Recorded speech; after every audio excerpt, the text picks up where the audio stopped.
Hey guys! So a lot of you have been asking me questions about writing, and there are all kinds of articles online about, writing tips and things that will help you write better or more efficiently or get through writer's block or whatever. A lot of them pretty much say the same thing.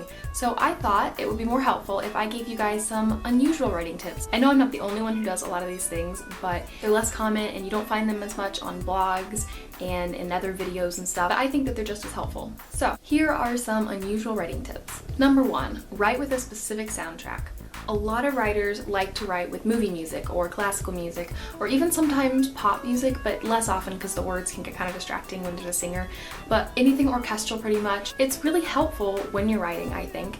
But something specific that I do that helps me a lot is find one soundtrack for a project. If you're anything like me, when you watch a movie or read a book or anything, you automatically start to kind of emulate what you're hearing or reading. When I use the same soundtrack for my project, then every time I go back to writing, it helps me stay in the same style so that my story's consistent, especially when you're working on novels. These things can span years and years of work. As difficult as it is sometimes to hear the same music over and over and over again, it's even harder to keep that same consistent style for years of writing. So for example, the novel that I'm currently finishing up, I use the Tron Legacy soundtrack. It has a lot of the same sort of elements that I want.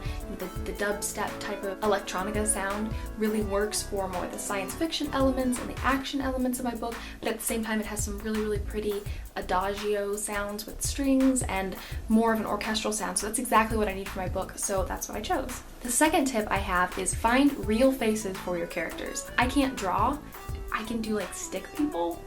So what I do is find actors who I can use as sort of a representation of the characters that I'm writing, sort of like I was casting a movie. As I'm finishing up the book that I mentioned earlier, I'm also working on a new one, and I actually printed out pictures of the characters, the main characters that I chose, so that I could put them on my wall and I could just look at them anytime I'm working on the book, and I have this idea of who this person is. Again, it doesn't change when I watch a movie or read a book and picture somebody else. I actually have the pictures here, so I'm going to show them to you. So my main character is kind of a tomboy. She's pretty athletic. So I picked this actress, I can't remember her name right now, I'll put it somewhere on the screen. She really seemed to emulate a lot of things that I wanted with this character, so I printed out a few different pictures of her. So I have this one, which is kind of, no real facial expression there. Then I picked one where she's looking a little tougher. And this one, she's kind of darker, she looks more tomboyish. And then I also picked this one where she's showing some facial expression, she looks worried. Then I also found one which is kind of more like a glamour shot. This might be what she'd look like in a yearbook photo. So as I'm writing, as I'm describing them, or as I'm having them act through scenes, I actually can picture in my mind what's happening, and that really helps me. I like visuals with things.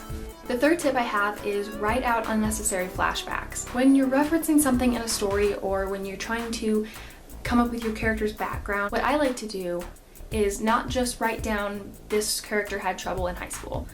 Instead of that, I will actually write out kind of a flashback scene of an actual experience that the character had in high school. To be able to actually experience the scene that I'm referring to in the current present time in my book, it actually really helps me understand the character more and really write about who the character is now. The fourth tip I have for you guys is talk to your friends about your progress. I'm not talking about have your friend read the book and then talk about it. That's helpful too, but what I mean is talk to your friends about what you're doing right now. What this does is gives you a little bit of accountability. When you talk to your friends about what you're doing and you tell them maybe what you're planning to do or even just what you've already done, then it's a lot harder to let yourself back out later. So if you tell them I'm going to write 1,000 words tomorrow, and then you come home from work and you're exhausted and you don't want to, but because you told them, it doesn't matter that they will never know or that you could fib or whatever.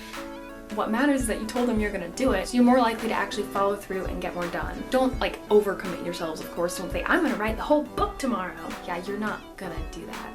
Keep it reasonable, but that little bit of accountability can sometimes be the push that you need to kind of keep going and keep yourself motivated and keep writing, which is good. If you guys like these tips, you can check out more on my blog.